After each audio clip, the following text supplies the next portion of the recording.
বন্ধুরে আমার সোনামানিকেরা, আমি আপনাদেরকে বলতেছিলাম হযরত আবু বকর সিদ্দিক যেইভাবে মুহাব্বত করেছে, আমাদেরকে ওইভাবে মুহাব্বত করার প্রয়োজন আছে। যেমন ভাবে নবীর একজন গোলাম হযরত ওয়াইস করুণী মুহাব্বত করেছে, আমাদেরকে ওইভাবে মুহাব্বত করার প্রয়োজন আছে। বন্ধুরে আমার সোনামানিকেরা, এই পৃথিবীতে দয়াল নবীকে মুহাব্বত করেছেন যারা, রাজা হয়ে গেছে দুনিয়াতে তারা। ওই নবীকে মুহাব্বত করেছে যারা, সেলিব্রিটি হয়ে গেছে তারা। এখন আমি আপনাকে বলতে চাই, শাহরুখ খান হলো একজন ভারতের একজন বড় সেলিব্রিটি, কিন্তু শাহরুখ খানকে দেখা যায়, আপনার কিনা দেখা যাবে ভারতের মানুষ সারা, যদিও বা বিদেশে তাকে চিনে, কিন্তু সবাই তাকে চিনে না, কারণ সে একজন আপনার কিনা লোকাল সেলিব্রিটি। কিন্তু আবু বকর দয়াল নবীরকে মুহাব্বত করে এমন একজন সেলিব্রিটি হয়ে গেছে, সারা পৃথিবী তাকে চিনে। আবু বকর কোনোদিন সিনেমা করেনি, আবু বকর মুভি করেনি, আবু বকরকে কেউ দেখেনি। 1400 বছর আগে নবীকে মুহাব্বত করার কারণে 1400 বছর পরে আবু বকরের ফ্যান ফলোয়ারের অভাব না আছে নাই। কেমন করে মুহাব্বত করেছিলেন তিনি। বন্ধুরে আমার সোনামানিক, দয়াল নবী আমারে বলেছেন, আমাকে মুহাব্বত করার জন্য দেখা লাগে না, দেখা লাগে না, লাগে না, লাগে না। আমাকে দেখেও মুহাব্বত করা যায়, আমাকে না দেখেও মুহাব্বত করা যায়। এই পৃথিবীর বুকে দয়াল নবীর একজন গোলাম, দয়াল নবীর একজন তাবেঈ, নবীর যুগে জন্ম হয়েছে তাহারে, কিন্তু নবীকে দুই চক্ষু দ্বারাতে দেখেননি। ওই ব্যক্তিটার নাম হযরতে ওয়াইশান করুণী। কি নাম বললাম? ওয়াইশ করুণী। নবীর যুগে দেখেছে, নবীর যুগে আল্লাহ তাআলা তাকে পাঠিয়েছেন, কিন্তু নবীকে তিনি দেখেন নাই, চর্ম চোখ দ্বারাতে দেখেন নাই। দয়াল নবী আমার একদিন বসে আছে, আল্লাহর নবী একদিন বললেন, আমার ইন্তেকালের পরে আমার একখানা জুব্বা হযরত ওয়াইশ করুণীর কাছে পৌঁছে দেবে, আমার এই জুব্বাখানা একজন পাবে। আবু বকর বলেন, ইয়া রাসূলুল্লাহ, আপনার জুব্বাখানা কে পাবে? হযরত আলীও প্রশ্ন করলেন, এই জুব্বাখানা কে পাবে? ওমর জিজ্ঞেস করলেন, ইয়া রাসূলুল্লাহ, জুব্বাখানা কে পাবেন? আমার নবী আবু বকরের নাম নিলেন না, হযরত আলীর নাম নিলেন না, হযরত উসমানের নাম নিলেন না। দয়াল নবী আমারে বললেন, আমার জুব্বাখানা যিনি পাবে তার নাম হযরতে ওয়াইশ করুণী। কি নাম? ওয়াইশ করুণী। আমার জুব্বাখানা পাবে ওয়াইশ করুণী। সবাই অবাক হয়ে যায়, নবীজি ওয়াইশ করুণীকে তো চিনলাম না, চিনতে পারলাম না। ওয়াইশ করুণীটাকে, তাকে তো আমরা দেখি নাই। এই তখন সাহাবীরা ভাবছে, মনে হয় একই ব্যক্তির নাম দুইটা আছে, আমাদের মধ্যেই কেউ আছে, তার নাম হয়তো ওয়াইশ করুণী। এমনটা হয় না যে ওকে গ্রামে চিনে কালু নামে। কি নামে? কালু। এখন ভালো নাম হচ্ছে আব্দুর রহমান। এখন অন্য কোনো গ্রামের মানুষ আপনার গোবিন্দপুরে এসে বলছে, ভাই কালু আব্দুর রহমানকে চেনো? তো সবার চোখ কপালে উঠে গেছে, কেউ তারে চিনতে পারে না। যখন ফোন খুলে দেখাচ্ছে, ভাই একে চেনো? তখন বলছে, এ কালু গো। কি গো? এ তো কালু। এর মানে এটা নয় যে সে আপনার আব্দুর রহমান নয়, আব্দুর রহমানও বটে, কিন্তু তাকে চেনে কালু নামে। নবীর সাহাবীরাও আপনার কিনা বলেন, ইয়া রাসূলুল্লাহি, ইয়া হাবিবাল্লাহ, নবীজি আমাদের মধ্যে সে আছেন নাকি যে আপনার জুব্বাখানা পাবে? আমরা কে তাকে চিনি নাকি? দয়াল নবী আমারে বললেন, এই তোমরা শুনে নাও, আমার জুব্বাখানা যে পাবে তাকে তোমরা চক্ষু দ্বারাতে দেখোনি, তোমাদেরকে সে দেখেনি। তা বলে, ইয়া রাসূলুল্লাহ, আপনি তাকে দেখেছেন নাকি? বলেন, না দেখি নাই। হুজুর, আপনি কি দেখবেন নাকি? বলেন, না, তাকে দেখতে পাবো না। সে আপনাকে দেখেছে নাকি? নবী আমার বললেন, না সে আমাকে দেখে নাই। তা বলে হুজুর আপনার জুব্বা যে পাবে আপনি তাকে দেখলেন না, সে আপনাকে দেখলো না, অথচ আপনার জুব্বাখানা সে পাবে, এটা কেমনে হয়? দয়াল নবী আমার বলে, এই আবু বকর শোনো, তোমরা আমাকে দেখে মোহাব্বত করো, আমি তোমাদের মোহাব্বতে খুশি, আমি তোমাদের মোহাব্বত দেখতে পাই। যারা আমাকে না দেখে ওই যে দিনাজপুরের গোবিন্দপুরে আমাকে যারা মোহাব্বত করেছে আমি নবী তাদেরও মোহাব্বত দেখতে পাই। জোরে বলা যাবে না? নবী আমার হাজির নাজির, নবী আমার গায়েবের সংবাদদাতা। আজ গোবিন্দপুরের জালসাতে বসে কতজন সুবহানাল্লাহ বলতেছে, কতজন আলহামদুলিল্লাহ বলতেছে, কতজন মাশাআল্লাহ বলতেছে। দয়াল নবী আমার মদিনা শরীফের মাটিতে, মদিনা শরীফ থেকে আপন রওজা থেকে শুনতে পাচ্ছেন, আপন রওজা থেকে দেখতে পাচ্ছেন। এই কারণে বলি নবী পাক সাল্লাল্লাহু আলাইহি ওয়াসাল্লাম বললেন, ওগো আবু বকর শোনো, ওগো ওমর শোনো, ওগো আলী শোনো, আমার জুব্বাখানা যে পাবে তার নাম হবে ওয়াইস করুনি। তাকে দেখা লাগবে না, দেখা লাগবে না। আমি জানি, আমি নবী জানি, ওয়াইস করুনি এমন একজন আমার গোলাম।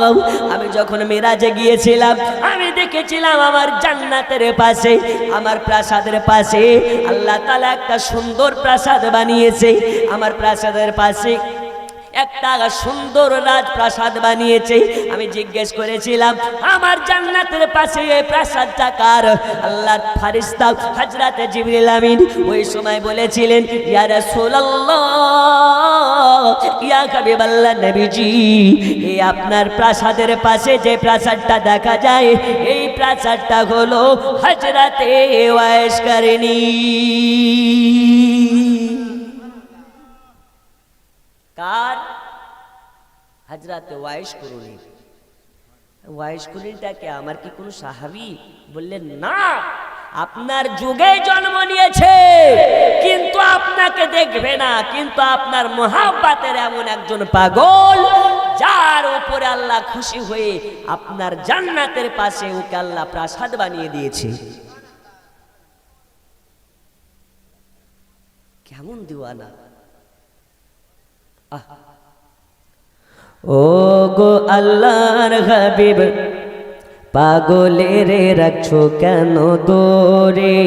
ও গো আল্লাহর হাবিব, পাগলের রাখছো কেন দূরে? পাগল ছিলেন ওয়াইস করনী, জুব্বা দিলে তার। আমি পাগলা চাই না কিছু, চাই যে তোমারে প্রিয় হাবিব, পাগলের রাখছো কেন দূরে? ও গো আল্লাহর হাবিব, পাগলের রাখছো কেন দূরে? আল্লাহুম্মা সাল্লি আলা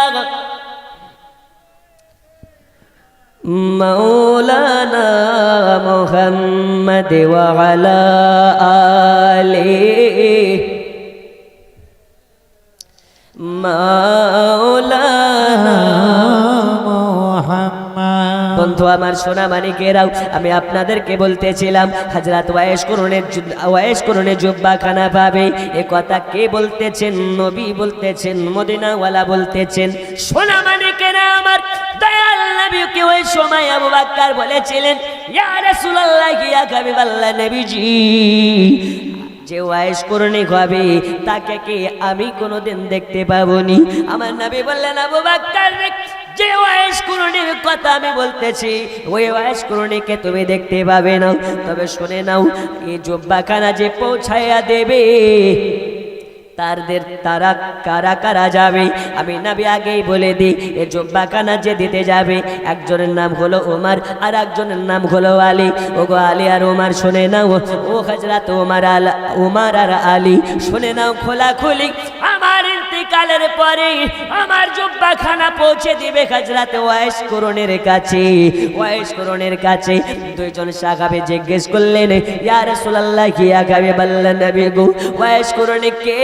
ওয়াইস করণী নামে তো অনেক ব্যক্তি আছে, আমরা ওয়াইস করণীকে দেখি নাই, আপনিও দেখেন নাই, তাহলে ওই ওয়াইস করণী কোন ওয়াইস করণী? যে ওয়াইস করণের আপনি কথা বলতেছেন তাকে আমরা চিনব কেমন করে? এক নামে তো অনেকজন আছে, এখন ওই ওয়াইস করণীকে পাবো কেমনি? নবী আমার বলে দিলেন, আলে শুনে নাও ও গো আমার, শুনে নাও গো, শুনে নাও, শুনে নাও, আমি যে পাগল ওয়াইসের কথা বলতেছি, আছে ওয়াইস তো এক নামে লক্ষ লক্ষ, কিন্তু লক্ষ হাজার ওয়াইসের মধ্যে থেকে আমার ওয়াইস হলো সবার সেরা।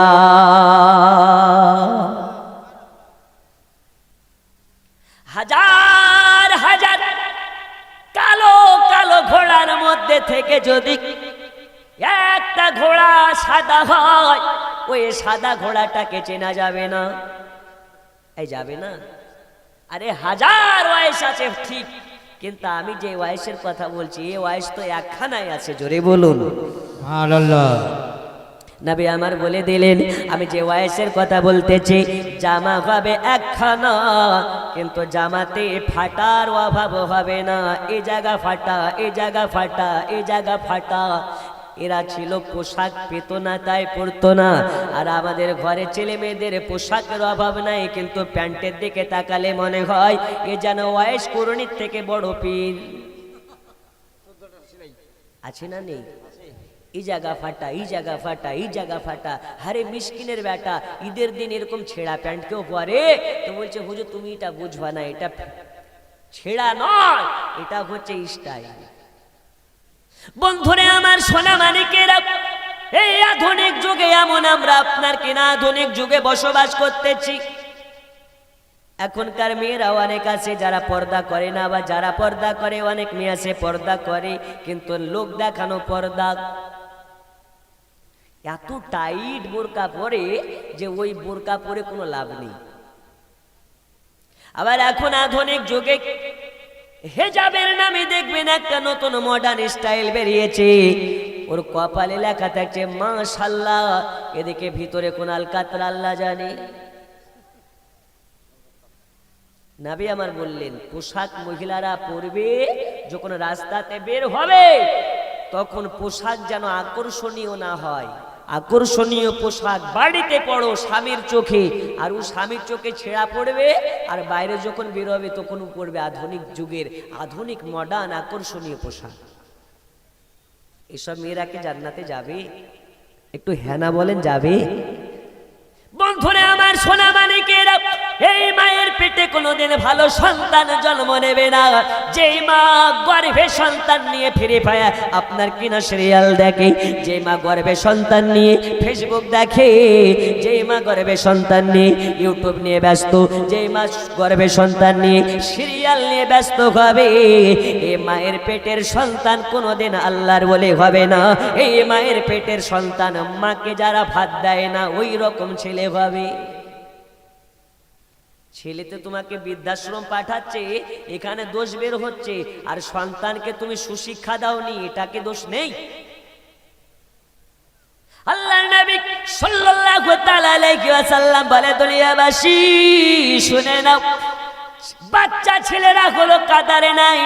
কাদা দিয়ে যেমন কোমর একটা পুতুল তৈরি করে, পুতুলটা যদি মনে করে হাতটাকে বাঁকিয়ে দেব, কোমর চাইলে হাতটাকে বাঁকিয়ে দিতে পারে, চক্ষুটাকে ব্যাকা করে দেব তো চক্ষুটাকে ব্যাকা করে দিতে পারে। বাচ্চা ছেলেরা হলো কাদার নেই, তোমরা যেমন ভাবে আদর্শিত করবে সেইভাবে আদর্শিত হবে।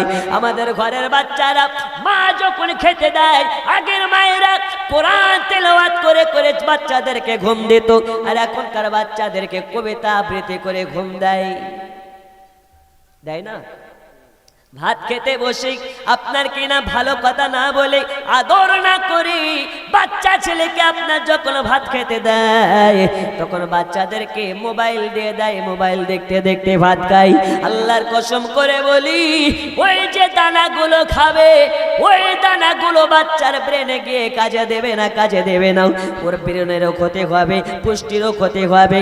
তার সাথে সাথে ওই ছেলেটা তোমাকে ভবিষ্যতে সকাল সন্ধ্যা 2 বার করে লাত মারবে, এতে কোনো সন্দেহ নাই। তাই বাচ্চাদেরকে আদর্শিত করতে হলে, বাচ্চাদেরকে নেককার করতে হলে, বাচ্চাদেরকে ভালোভাবে সুসন্তান করতে গেলে ছোট্ট থেকে কোরআনের তাহাকিক দিন, ছোট্ট থেকে কোরআনের শিক্ষা দিন। আল্লাহর নবী বলেছেন, বাচ্চাদেরকে যখন তোমরা ছোটতে কোরআনের জ্ঞান আগে দেবে, যেই বাচ্চাটাকে আগে কোরআনের জ্ঞান দেওয়া হবে ওই বাচ্চাটা বড় হয়ে মা বাবাকে ভাত দেব না এই কথা কোনোদিন কি বলতে পারে? এই জোরে বলুন পারে? আজ পর্যন্ত শুনেছেন যে মৌলবীরা মাকে ভাত দেয় না? শুনেছেন? না হলে তো চোখের খাতিরেও দিতে হবে, যে কি বলবে লোকে, আমি মৌলবী মানুষ, আমি যদি মাকে ভাত না দিই তাহলে তো গালি দেবে। ও গো চাঁদ তুমি বলে দাও আমার নবীজি কোথায়? জোরে বলুন সুবহানাল্লাহ। ও গো চাঁদ তুমি বলে দাও আমার নবীজি কোথায়? কোথায় গেলে পাবো নবীকে? কোথায় গেলে পাবো নবীকে? পাক নবীজির রওজায় ও গো চাঁদ তুমি বলে দাও আমার নবীজি কোথায়? জোরে বলো সুবহানাল্লাহ। লাখো লাখো হাজিরা হজে পাকে যায় আল্লাহর কাবাকে জড়িয়ে কয়। লাখো লাখো হাজিরা হজে পাকে যায় আল্লাহর কাবাকে জড়িয়ে কয়। ও গো কাবা তুমি বলে দাও আমার নবীজি কোথায়? ও গো কাবা তুমি বলে দাও আমার নবীজি কোথায়? ও গো চাঁদ তুমি বলে দাও আমার নবীজি কোথায়? হে সোনা মানিকেরা আমার, আমি আপনাদেরকে বলতেছিলাম আল্লাহর নবী সাল্লাল্লাহু আলাইহি ওয়াসাল্লাম বলে দিলেন, ওগা আমার সাহাবায়েরা শুনে নাও, শুনে নাও, আমার ইন্তেকাল হওয়ার পরে আমার জুব্বাখানা পৌঁছে দিবে হযরত ওয়াইসাল কুরুনের কাছে। দয়াল নবীর 2 জন সাহাবী, একজনের নাম হলো হযরতে ওমর আর একজনের নাম হলো হযরতে আলী। তোমরা দুজনে চলে যাবে খোলাখুলি। কার কাছে যাবে? ওয়াইসের কাছে যাবে। হুজুর তাকে চিনবো কেমন করে? নবী আমার আরেকটি কথা বলে দিলেন, ওয়াইসের হাতের কাপড় তুলতে বলবে, এই জায়গাতে একখানা নূরের দাগ দেখতে পাবে। সুবহানাল্লাহ। নারে তাকবীর, নারে সালাত। আল কোরআনের আলো, ওলি আল্লাহ কা দামান, আলা হযরত কে দামান। বন্ধু আমার সোনা মানিকেরা, এখন আমার প্রশ্ন হচ্ছে এটা, যারা বলে নবী গায়েব জানে না, যারা বলে নবী অদৃশ্যর খবর জানে না, আমি প্রথমে বলেছি নবী দেখেননি ওয়াইস কুরুনিকে ডাইরেক্ট, ওয়াইস কুরুনি দেখেননি নবীকে ডাইরেক্ট, তাহলে ওয়াইস কুরুনির হাতে একখানা নূরের দাগ আছে, এটা নবীর কাছে কেমনে খবর আছে? ঠিক কি না? খ্যাপা তুমি বলো নবী আমাদের মতো? আরে নবী যখন জন্ম নিয়েছে নবীর 32 পাটি দাঁত নূরের মতন চমকাচ্ছে। নবী কি তোর মতন নাংটা হই জন্ম নিয়েছে রে খাপা? নবী যখন জন্ম নিল পোশাক পরিধান অবস্থাতে নবী আমার আগমন করলেন। ওই আব্বাজি আমার সোনা মানিক হযরতে ওয়াইস করুণীর খোঁজে দয়াল নবী যখন ইন্তেকাল হয়ে গিয়েছিল, আপনার কেন ওয়াফাত হয়ে গিয়েছিল, আল্লাহর নবী সাল্লাল্লাহু আলাইহি ওয়াসাল্লামের দুইজন সাহাবী হযরতে আলী আর হযরতে ওমর মিলে দুইজনা মিলে জুব্বাখানা নিয়ে কোন দেশের জঙ্গলের দিকে রওনা হয়ে গেলেন। রাস্তায় যেতে যেতে আজান শোনা যাচ্ছে, আল্লাহু আকবার আল্লাহু আকবার আশহাদু আল্লা ইলাহা ইল্লাল্লাহ।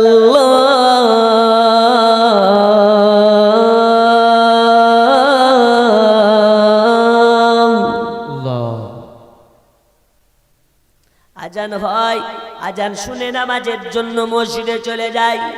নামাজ কোন নামাজ? জুমার নামাজ। জোরে কোন ইয়া রাসূলুল্লাহ, ইয়া রাসূলুল্লাহ।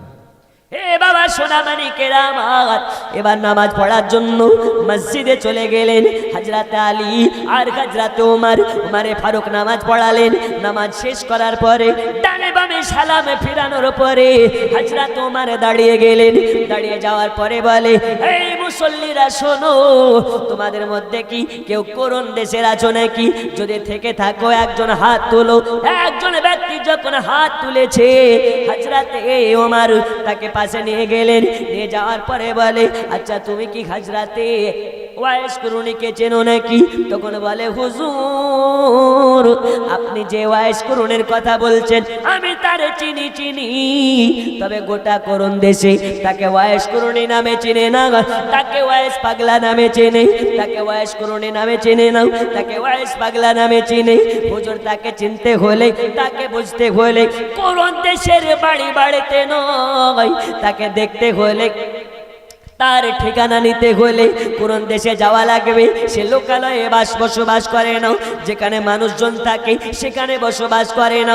জঙ্গলের মধ্যে তার বৃদ্ধ মাকে নিয়ে বসবাস করে, বৃদ্ধ মার সেবা যত্ন করে, বাকি সময়খানা একাত্মবাদ আল্লাহর ইবাদত করে কাটিয়ে দেয়। তাই বলে হুজুর তার যদি খোঁজ নিতে চান, তার যদি বায়োগ্রাফি জানতে চান, কোন দেশের জঙ্গলে যাওয়া লাগবে। কোন দেশের জঙ্গলে ওয়াইস করুণী নিজের মায়ের সেবা করে।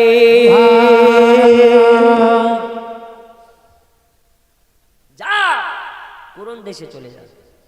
হযরতে ওয়াইস করুণীর ঘটনা শোনার পরই হযরতে আলী হযরতে ওমর মিলে দুইজনা মিলে চলে গেলেন কোন দেশে। কোন দেশের লোকালয়ে খোঁজ করলেন, তার খোঁজ পাওয়া গেল না। কোন দেশের বাড়ি বাড়িতে গিয়ে খোঁজ করলেন, খোঁজ পাওয়া গেল না। এবার কোন দেশের জঙ্গলের দিকে চলে যাই। যাওয়ার পরে দেখতে পাই একজন ব্যক্তি জঙ্গলের মধ্যে, যেই জঙ্গলে জীব জানোয়ার ছাড়া মানুষ যায় না, যে জঙ্গলে জীব জানোয়ার ছাড়া কারো দেখা নাই, ওই জঙ্গলের মাঝখানে কোন একজন আল্লাহর বান্দা জমিনে পড়ে সাজদায় পড়ে আছে। আলী অবাক হয়ে যায়, হযরত ওমর অবাক হয়ে যায়। এত বড় জঙ্গলে জীব জানোয়ারের দেখা পাওয়া বড় দায় হয়ে যায়। এই জঙ্গলে মানুষ কি করতেছে? আলী আর ওমর মিলে তানার কাছে গিয়ে দাঁড়িয়ে গেলেন আর মনে মনে চিন্তা করেন, আল্লাহর নবী যে ওয়াইসের কথা বলেছে হয়তো ভাই সেই ওয়াইস করুণী এটা হতে পারে, কারণ গোটা শরীরের পোশাকে অনেক জায়গাতে পট্টি মারা আছে।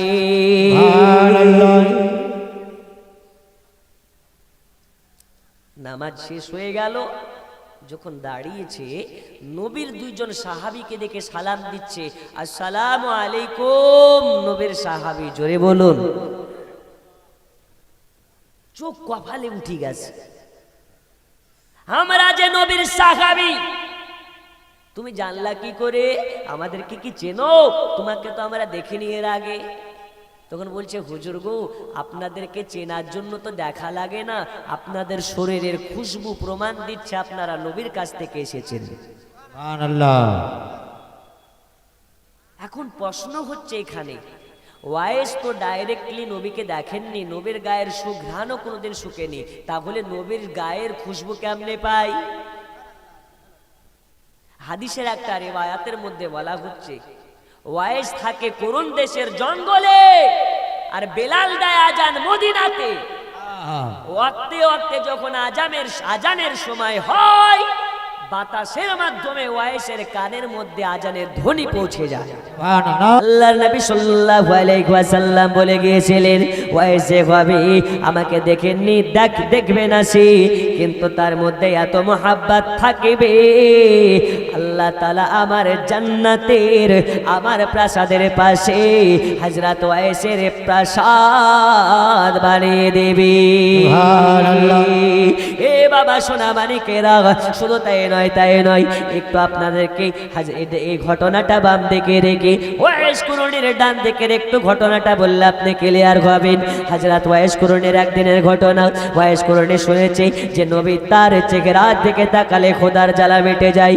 এত সুন্দর চেহারা, যেই চেহারার দিকে তাকালে জাহান্নাম হারাম হয়ে যায়। তাই মার কাছে গিয়েছে, বৃদ্ধ মার কাছে যাওয়ার পরে বলে, মা ওগো মা জননী, আমি শুনেছি নবীর চেহারার দিকে তাকালে জাহান্নাম হারাম হয়ে যায় মা জননী, এই কারণে আমি চিন্তা করেছি মা আমাকে যদি একটু সময় দেন, একবারে তোরে মদিনা যাব আর নবী পাকের চেহারা দর্শন করে আসব। মা বলে, বেটা রে ওয়াইস রে ওয়াইস, আজ তুমি ছাড়া আমার কেউ নাই, আমি ছাড়া তোমার পৃথিবীতে কেউ নাই। আমি ঠিক মতো চলাফেরা করতে পারি না, চোখে দেখতে পাই না, পায়ে হাঁটতে পারি না। ওরে বেটা ওয়াইস, আজকে তুমি যদি আমাকে ছেড়ে চলে যাও, আমাকে ওযু করার পানি দেবে কি? আমাকে জায়নামাজ পেতে দেবে কি? আমাকে খাইয়ে দেবে কি? তবে যখন তুমি বলেছো নবী দেখতে যাবে, আজ যদি তোমাকে না যেতে দিই, কাল হাসরের মাঠে আমাকে আল্লাহর কাঠগড়ায় দাঁড়াতে হবে। আমায় যদি পাকড়াও করে ফেলে ওয়াইসের মা, কেন তুমি ওয়াইসকে যেতে দাও নাই? কেন নবীর চেহারা দেখতে দাও নাই? তাহলে আমি জবাব দিতে পারবো না। যাও বেটা যাও, আমি তোমাকে হুকুম দিলাম, তবে যাওয়ার পরে বেটা থেকে যেও না। নবীকে যদি দেখতে পাও তবে দেখে চলে আসবে, আর যদি না দেখতে পাও নবীকে দেখার জন্য থেকে যাবে না বেটা, থেকে যাবে না। আমি তোমার মা, তুমি কি জানো না নবী বলেছে নবীকে মোহাব্বত করতে হলে নিজের মা বাবার মোহাব্বত রাখতে হবে। সুবহানাল্লাহ। আমরা নবীর পাগল দিওয়ানা, ওজন নামাজ রোজা কিছুই লাগে না। আমরা নবীর পাগল দিওয়ানা, মা বাবাকে ভাত দেব না। আল্লাহর ফারিস্তারা বলে, একবার আই, জান্নাত তোদের জন্য রেডি। ঠিক কি না? অনেকে আসে মা বাবাকে ঠিক মতন ভাত দেয় না, আবার পীরের বাড়ি 10 কিলো করে আপেল কিনে নিয়ে যায়। পীরকে আপেল খাইয়ে লাভ নাই যদি মা তোমার বেজার থাকে। তাই মা বাবাকে মোহাব্বত করো, নবী রাজি হয়ে যাবে, নবী যাতে রাজি হয়ে যাবে, রব তাতে রাজি হয়ে যাবে। এই কারণে আমি প্রথমেই বলেছি, আল্লাহকে মানা মানে নবীকে মানা নয়, নবীকে মানা মানে আল্লাহকে মানা হয়। সুবহানাল্লাহ। একটু আমার সাথে পড়া যাবে? সবাই মিলে মোহাব্বতে নবীর ইশকে মোহাব্বতে পড়ুন। আল্লাহ মানা নবী মানা নয়, নবী মানলে আল্লাহ মানা হয়। বলুন সুবহানাল্লাহ। আমার সাথে একটু আপনারা পড়ুন। আপনাদের আওয়াজ যদি শুনি আমিও খুশি হব, আর এই আওয়াজ শুধু আমি নই, মদিনাওয়ালা নবীও শুনতে পাবেন। সুবহানাল্লাহ। একটু মাইকটা বন্ধ করে সবাই মিলে আমার সাথে পড়তে হবে, পারা যাবে না ইনশাআল্লাহ? পড়ুন। আল্লাহ মানা নবী মানা নয়, নবী মানলে আল্লাহ মানা হয়। আল্লাহ মানা নবী মানা নয়, নবী মানলে এ কথা তো আবু তাহিরের নয়, এ কথা তো কোরআনেতে কয়। আল্লাহ মানা নবী মানা নয়, নবী মানলে লামানা হয় ভালো লাগার জায়গা মদিনা, ভালোবাসার জায়গা মদিনা, পড়ুন ভালো লাগার জায়গা, মদিনা ভালোবাসার জায়গা মদিনা। এত সুন্দর জায়গা আর তো দেখি না, এত সুন্দর জায়গা কোথাও দেখি না, সাজিয়েছেন দয়াল রব্বানা ভালো লাগার, হয় না ভালো লাগার জায়গা মদিনা, পড়ুন ভালো লাগার জায়গা মদিনা, ভালোবাসা মদিনা এত সুন্দর জায়গা কোথাও দেখি না, এত সুন্দর জায়গা আর তো দেখি না, সাজিয়েছেন দয়াল রব্বানা ভালো লাগার জায়গা মদিনা। বন্ধু আমার সোনা মানিকেরাও, আল্লাহর নবী সাল্লাল্লাহু আলাইহি ওয়াসাল্লামের গোলাম হযরত ওয়াইস করণীকে বললেন, তানার মা বলে দিলেন, যাও বাবা যাও যাও, দেখতে পেলে দেখে চলে আসবে, না দেখতে পেলে এমনি চলে আসবে, থেকে যাবে না। গেলেন, যাওয়ার পরে মক্কা মদিনাতে নবীর দেখা নেই, নবীর বাড়িতে গিয়েছেন, দরওয়াজায় আওয়াজ দেয়, কে? বলে আমার নাম ওয়াইস। কোথায় বাড়ি? আমার করুণ দেশে বাড়ি। কি হয়েছে? হুজুরের সঙ্গে দেখা করতে এসেছি। বলে হুজুর তো এখন বাসায় নেই, যখন আসবে তখন আসবেন। জোরে বলো সুবহানাল্লাহ। আল্লাহর নবীর পাগল হযরতে ওয়াইস করণীর এবার যেন চক্ষু দিয়ে আর পানে রোকা যায় না, চক্ষু দিয়ে পানে ঝরতে লেগেছে, হাওমা হাওমা করে কান্না করতে লেগেছে।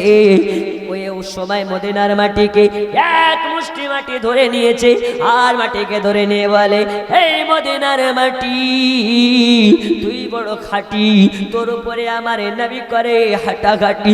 আরে মদিনার মাটি, আজ থেকে তোকে আমি নিয়ে চলে যেতে চাই, আজকে থেকে তোকে আমি ওয়াইস পাগলা আমার চোখের সুরমা বানিয়ে নেব। নারে তাকবীর। বন্ধুরা আমার সোনা মানিকেরা, ওয়াইস করণী এবার মনটাকে মলিন করে মদিনা থেকে ফেরত চলে আসলেন। দুনিয়াতে সবার জন্য বলি, আপনি যখন বাইরে থেকে বাড়ি ঢোকেন, আপনার চেহারার আসল চেহারা যদিও বা স্ত্রী না বুঝতে পারে, সন্তানের যদি মনটা খারাপ হয়, মা সর্বপ্রথম বুঝতে পারে আমার বাচ্চার মন ভালো না।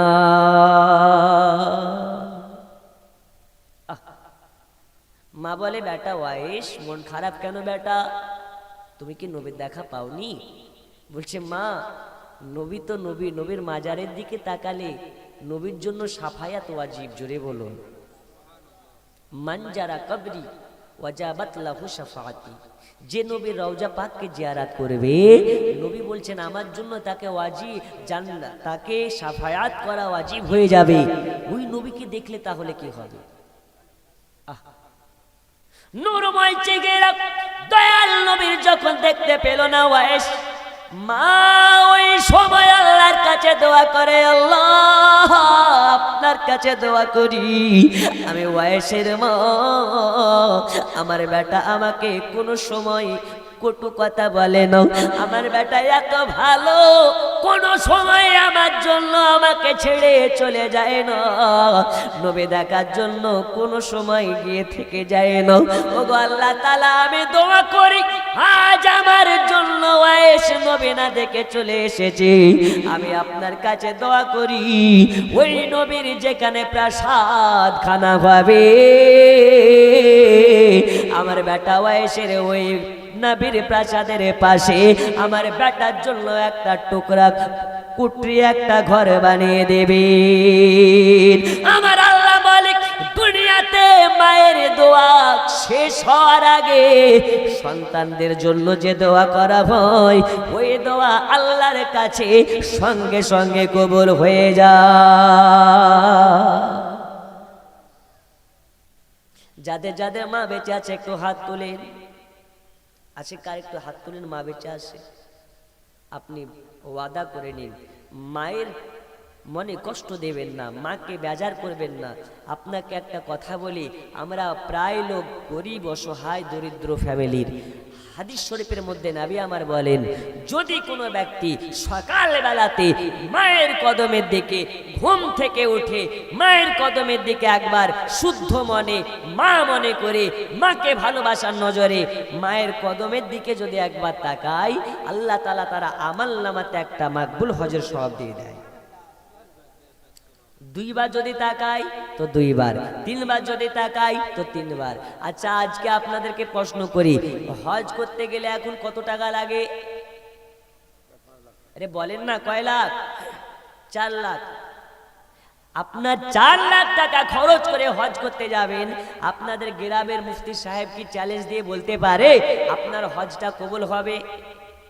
একটু হ্যাঁ না বলেন, পারে? গ্রামের মুফতি সাহেব বলতে পারে, এলাকার হুজুর বলতে পারে, 20,000 টাকা দামের বক্তা বলতে পারে না।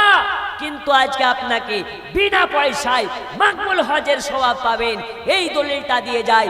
মায়ের কদমের দিকে তাকিয়ে একবার যদি মাকে মা বলেন, আল্লাহর কসম আপনারা আমল নামাতে একবার মাকবুল হজের সওয়াব লিখে দেবেন। বন্ধু আমার, সোনা মানিকেরা, যাই হোক, আমি আপনাদেরকে বলতেছিলাম হযরত ওয়াইসান করুণের ঘটনা। মায়ের কাছে চলে আসলেন, মা দোয়া করে দিলেন। এই যে দেখুন, নবী পাক সাল্লাল্লাহু আলাইহি ওয়াসাল্লামের বলা নির্দেশ মোতাবেক দুইজনা জুব্বা নিয়ে চলে এসেছে। কোথায় এসেছে ভুলে গেছেন? ছিলেন কোথায়? জঙ্গলে। ওরা দুইজন নিয়ে এসেছে। সালাম দিলেন তো ওকে সালামের জবাব দিলেন ওয়ালাইকুমুস সালাম, নবীর সাহাবী। জোরে কোন সুবহানাল্লাহ। সাহাবীরা অবাক হয়ে যায়, আমরা তো তাকে দেখি নাই, সে আমাদেরকে কোনোদিন দেখে নাই, তবে আমাদের শরীরে রাসূল পাকের খুশবু আছে, ঘ্রাণ আছে, এটা সে কেমনে পায়? এ বাবা আমার সোনা মানিক, ওই সময় নবীর সাহাবা দুইজন বলে, তোমার নাম কি? বলে, আমাকে সবাই ওয়াইস পাগলা নামে জানে। ওমর আলীকে বলতেছে, ভাই কাজ হয়ে গেছে, পেয়ে গেছি। কি ভাই, কি কাজ হয়েছে? বলে, নবী যার কথা বলেছে ওই ওয়াইসের কাছে পৌঁছে গেছি। তখন বলে, ভাই ওয়াইস করুনি, আপনি কতই না বড় ভাগ্যবান, আমরা নবীর সাহাবী হয়ে আমরা জুব্বা পেলাম না, আর আজকে আপনি নবীকে না দেখে নবী পাকের জুব্বা পেয়ে গেলেন। এ বাবা সোনা মানিকেরা, আল্লাহর নবী সাল্লাল্লাহু তাআলা আলাইহি ওয়াসাল্লামের সাহাবীদেরকে হযরত ওয়াইসান কুরনি ওই সময় বলেছিলেন, আপনাদের কোথাও ভুল হয়ে যাচ্ছে, আমি অত বড় আল্লাহর ওলি নই, অত বড় নবীর প্রেমিক নই, আমি অত বড় মুমিন বান্দা নই যে নবীর জুব্বা আমি পেতে পারি। ওগো নবীর সাহাবীরাও, আপনারা অন্য ওয়াইসের কাছে যান, আমি ওই ওয়াইস করে নই, আমি ওই ওয়াইস করুনি নই যে আমি নবীর জুব্বা পেয়ে যাব। আল্লাহর নবী সাল্লাল্লাহু আলাইহি ওয়াসাল্লামের সাহাবীরা বললেন, এবার আপনার হাতের একটু কাপড়খানাকে তোলা যাবে নাকি? যখনই আপনার হাতের কাপড়টা সরিয়েছে, হাতের মধ্যে দেখা যায় একটা মোহরের সমান সাদা রঙের দাগ আছে। তারা কনফার্ম হয়ে যায়, আর আমাদেরকে কিছু জানা লাগবে না, আমাদেরকে নবী জায়গা বলে গেছে, ওই রকম আপনার হাতে দাগ দেখা গেছে। এখান থেকে আমরা ক্লিয়ার হয়ে গেলাম, আপনি বলেন ওই ওয়াইস পাগল। যে ওয়াইস পাগলের কথা আজকে আমাদেরকে নবী করিম সাল্লাল্লাহু আলাইহি ওয়াসাল্লাম বলে গিয়েছিলেন। সোনা মানিকেরা আমার, দয়াল নবীর জুব্বাখানা তার গাতে তুলে দিলেন। তুলে দেওয়ার পরে বললেন, এই জুব্বাখানা নাও। আর জুব্বাখানা নিয়ে নবী আমার বলেছেন উম্মতের জন্য দোয়া করতে। কার জন্য? এখন এক শ্রেণীর লোক আছে না, নেই, যে বলে দোয়া করা যাবে না, বলে না, বলে না, দোয়া করা যাবে না, সম্মানিত দোয়া করা হারাম, ওর বাপ দারাম হয়ে যাবে, দলিল দিতে পারবে না। আর সুন্নিদের কাছে আসো, ঘরে পাংখা চালিয়ে আরাম করে তোমাকে দলিল দেওয়া হবে। আমি ফার্স্টেই বলেছি, পৃথিবীতে সব থেকে ভয়ানক একটা নিকৃষ্ট দল, তারা হচ্ছে হাত ঝাড়ামাল আহলুল হাদিস। এরা গ্রামে যদি একটা হয়ে যায়, ওই একটা থেকে 10 জনকে বানাবে। আর কুত্তাকে যেমন মেরে মেরে ল্যাজকে সোজা করা যায় না, এদেরকে হাদিস দিয়ে দিয়ে দিয়ে দিয়ে বোঝানো যায় না। ওরা বলবে আমরা আহলে হাদিস, কিন্তু হাদিসের হওয়া বুঝে না। তাই গ্রামে যদি কোনো বাংলা শায়েক বেরিয়ে যায়, গ্রামে যদি কেউ সৌদির ঠিকাদার বেরিয়ে যায়, গ্রামে যদি কেউ বাংলাদেশের কাজ্জাব আব্দুর রাজ্জাকের দালাল বেরিয়ে যায়, ওকে গ্রাম থেকে বিতাড়িত করুন, ওকে গ্রাম থেকে বহিষ্কার করুন, ওকে মসজিদে ঢুকতে দেওয়া বন্ধ করুন।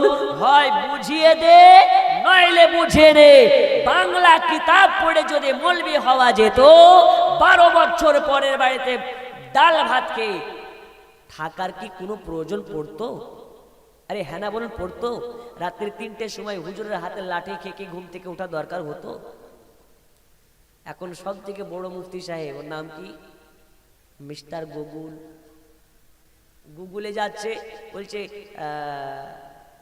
হালুয়া খাওয়া যাবে কিনা।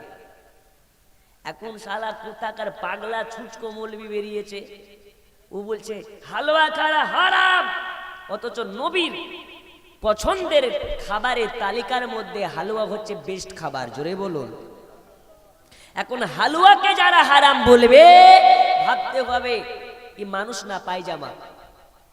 খাবার যেটা সুস্বাদু খাবার হয়, এটাকে যারা হারাম বলবে, ও মানুষ নয় গো, পায়জামা।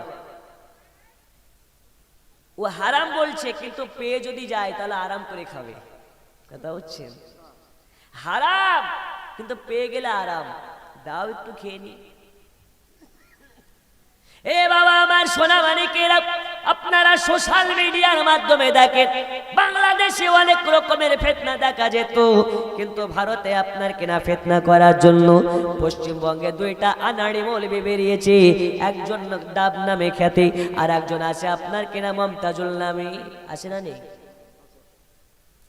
আমি দায়িত্বর সহিত বলি, গোটা পশ্চিমবঙ্গের সব থেকে বড় আবু জাহাল আর আবুল আহাব, আপনারা তো দেখেননি ডাইরেক্ট। যদি দেখার ইচ্ছে হয়, এই 2টা মালকে দেখবেন, দেখা হয়ে যাবে। এই বর্ধমানের কোলা ব্যাগ বলছে কিয়ামত চলে আসবে, হালুয়া খাওয়া হালাল প্রমাণ করতে পারবে না। অথচ ওর বাপকে আমি জিজ্ঞেস করছি হালুয়া খাওয়া কি, তো বলছে জায়েজ। তো তোমার বেটা যে বলছে হারাম, তো বলছে ও তো হালুয়া খেয়ে খেয়ে মৌলবি হলো, এখন যদি হারাম বলে তাহলে ওকে মেরে আরাম করে দাও একটু। আচ্ছা, আপনারা হালুয়া করে খেয়েছেন না খাননি? সবে বরাতে হালুয়া খেয়েছেন না খাননি? খেয়েছেন। এখন যারা খায়নি ওদের নসিবে নেই। একটা কথা শুনেছেন না, কুত্তার পেটে ঘি হজম হয় না, আর হালুয়া করতে গেলে ঘি কিন্তু জরুরি। আক্কাল ওয়ানো কে লিয়ে ইশারায় কাফি। এ বাবা আমার সোনা মানিকেরা, দয়াল নবীর খাবারের, আপনার কিনা খাবারের তালিকার মধ্যে সব থেকে পছন্দনীয় খাবারের মধ্যে থেকে আল্লাহ নবী বললেন, আমার পছন্দের খাবারের মধ্যে হচ্ছে হালুয়া হলো আমার পছন্দের খাবার, মধু হলো পছন্দের খাবার, দুগ্ধ হচ্ছে পছন্দের খাবার, এইরকম ভাবে লাউ হচ্ছে পছন্দের খাবার। আমার পছন্দের খাবারের মধ্যে মাশরুম হচ্ছে পছন্দের খাবার। আমরা এটা বলি না সবে বরাতেই হালুয়া খেতে হবে, আর অন্য সময় হালুয়া খাওয়া যাবে না। আমরা ইবাদত মনে করে হালুয়া খাই না, ওটা ইবাদতের রাত, খুশির রাত। এই কারণে নবীর পছন্দের খাবার বানিয়ে খাই। এখন আমাদেরকে ইলজাম লাগাই যে নবীর দাঁত ছিল না এর জন্য খাই না, খেয়েছি। এই কথাটাই তো মিথ্যে যে নবীর দাঁত ভেঙে গিয়েছিল। আমরা শুনেছি না শুনিনি যে নবীর যুদ্ধতে গিয়ে দাঁত শহীদ হয়ে গেছে, তাই নবী হালুয়া বানিয়ে খাচ্ছে। এখন এই ভাড় মৌলবি বলছে নবীর না বলে দাঁত ভেঙে গেছে তাই হালুয়া করে খেয়েছে, আর তোদের দাঁত নিয়ে হালুয়া খেতে লজ্জা লাগে না? আমি বলি এই ঘটনাই হলো মিথ্যা যে নবীর দাঁত ভেঙে গেছে। রাসূলুল্লাহর দাঁত শহীদ হয়নি। হাদিস শরীফের মধ্যে পাওয়া যায় একজন নবীর শরীরে 70 জন পালোহান, বীর পালোহানের থেকেও বেশি শক্তি একজন নবীর শরীরে থাকে। জোরে বলুন সুবহানাল্লাহ। বন্ধু আমার সোনা মানিকেরা, আমি আপনাদেরকে বলতেছিলাম, হযরত ওয়াইস কুরুনিকে বলতেছেন, ওয়াইস কুরুনি আপনি জুব্বাখানা পরিধান করে নিন। এই জুব্বাখানা আপনার জন্য পাঠিয়েছেন নবী আমার, বলেছেন এই জুব্বাখানা পরিধান করে নবীর উম্মতের জন্য আল্লাহর কাছে দোয়া করতে। আমার ওয়াইস যদি আল্লাহর কাছে দোয়া করে, আমার আল্লাহ ওয়াইসের ওয়াসিলাতে, খাতের ওয়াসিলাতে আমার গুনাহগার উম্মতকে আল্লাহ জান্নাতে দেবে। সুবহানাল্লাহ। এই জন্য বলে কানার দলেরা দোয়া করার দলিল পাই না, অথচ নবী আমার বলেন যাও ওয়াইস কুরনের কাছে আমার উম্মতের জন্য দোয়া করতে বলবে। সোনা মানিকেরা আমার 2 ঘন্টার ওয়াজ আপনাকে 10 মিনিটের মধ্যে শেষ করে শোনাচ্ছি। হযরত ওয়াইস কুরনীকে এবার বললেন আপনি জুব্বাখানা পরিধান করে নিন, আল্লাহর কাছে একটু দোয়া করে দিন। ওয়াইস কুরনী জুব্বাখানা নিয়ে চলে গেলেন সাইডে, যাওয়ার পরে সাজদায় চলে গেল। দয়াল নবীর 2 জন সাহাবীকে দাঁড় করিয়ে হযরত ওয়াইস কুরনী সাজদায় চলে গেছে। সাজদায় চলে যাওয়ার পরে আল্লাহর কাছে এবারে 2 হাত তুলে আপনার কিনা দোয়া করতে লেগেছি, সাজদায় পড়ে দোয়া করতে লেগেছি। আল্লাহ তাআলা আজকে আপনার হাবিবুল্লাহ আমার কাছে এই যে জুব্বাখানা দিয়ে পাঠিয়েছি, আপনার কাছে দোয়া করি এই জুব্বার ওসিলাতে আপনার বান্দাদেরকে, সকল জাহান্নামী বান্দাকে জান্নাতি করে দিন। আমার আল্লাহ বলে ওয়াইস রে, আজকে তোর দোয়া করার ওয়াসিলাতে আমার রাসূলুল্লাহর জুব্বার ইজ্জত রক্ষার্থে যা যা আমি কথা দিলাম, কিছু জাহান্নামীকে জান্নাতি বানিয়ে দিলাম। সুবহানাল্লাহ। বলে না এতে হবে না, সবাইকে জান্নাতি করুন। বলে যা আরো কিছু করে দিলাম, যা আরো কিছু করে দিলাম। এইভাবে ওয়াইসান কুরনি আল্লাহর কাছে দোয়া করে করে জাহান্নাম থেকে জান্নাতি করতে আছে। আল্লাহ তাআলা মাফ করতে আছেন। হঠাৎ করে নবীর 2 জন সাহাবী আপনার কিনা গিয়ে ডেকে ফেলেছে, ও গো ওয়াইস কুরনি আর দেরি করবেন না, একটু তাড়াতাড়ি করে বিদায় করে দিন, আমাদেরকে অনেক দূর মদিনা পথ যেতে হবে। এই বাবা সোনা মানিকেরা আমার এই কথা যখন বলেছে ওয়াইস কুরনি যেন আপনার ধ্যান ভেঙে গেছে, হাওয়া করে কান্না শুরু করতে লেগেছে। ওগো নবীর সাহাবীরা, আর যদি একটু আপনারা ধৈর্য বরণ করে নিতেন, আর একটু যদি ধৈর্য ধারণ করে নিতেন, ধৈর্যকে একটু ধারণ করে আর কিছুক্ষণ যদি দাঁড়িয়ে যেতেন, আল্লাহর কসম করে বলি, আল্লাহর কাহারিয়াতের কসম করে বলি, আল্লাহর নবীর একজন উম্মতকে জাহান্নামে থাকা লাগতো না। জোরে বলা যাবে না সুবহানাল্লাহ। रोजी खुदा ने दी है खिलाते है मुस्तफा। আল্লাহ তাআলা রুজি দেয়, রাসূলুল্লাহ আমাদেরকে বিতরণ করে দেয়, খিলানে ওয়ালা মুস্তাফা, দেনে ওয়ালা আল্লাহ। এই কারণে হাদিসের মধ্যে পাওয়া যায় ওয়াল্লাহ গায়তি ইন্না মাআনা কাসিম, রব কা কাম দেনা, মুস্তাফা কা কাম है मुझको खिलाना। रोजी खुदा ने दी है खिलाते हैं मुस्तफा। रोजी खुदा ने दी है खिलाते हैं मुस्तफा। दुनिया के खुदा की चलाते হে মুস্তাফা। জোরে বলো। একজন বাচ্চা ছেলে 500 টাকা দান করেছে। আজকে আমি বলেছি আমরা নবীর দিওয়ানা, সব কিছু করতে পারি কিন্তু নবীর মোহাব্বতে দাঁড়িয়ে রাখতে পারি না। আর একটা কথা বলি বাবা, আমরা এমন জিনিস, আমাদের জান বের করা সহজ হলেও পকেট থেকে টাকা বের করা সহজ নয়, ঠিক কি না? জি।